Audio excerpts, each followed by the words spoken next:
中亚国家吉尔吉斯伫1991年独立脱离前苏联，过当年因就有家己的国歌，也毋过因的国歌互批评有够歹听，甚至因的官员阁批评讲因的国歌遮歹听，连鸟仔拢无想要听，所以即摆因的政府决定要邀请民众家己创作新的国歌。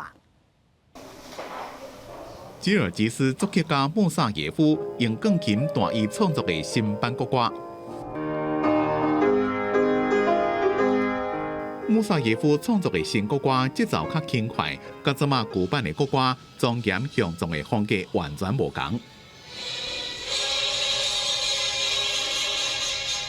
穆萨耶夫一开始是找一位诗人，甲伊做阵创作新版的国歌，但是对方一个月拢无灵感，到尾啊听到伊这段旋律，歌词真紧就写出来。ошол нотага жараша оюна келген сөздөрдү жаза баштады. Каалаган сөздөрдү чынан. Бул мундарды жазып коюш керек болчу да. Анан эртеси күнү эле текстти жөнөтөйдү.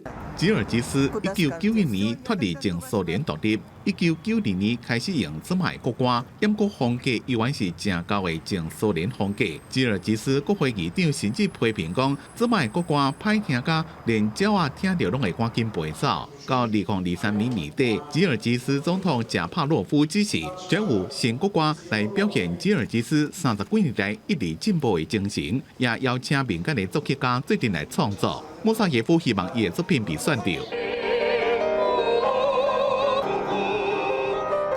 Кыргызстанды сүйөм деп мындай иш жасап сүйүшү мүмкүн да. Ар ким эмоциясы ар кандай да.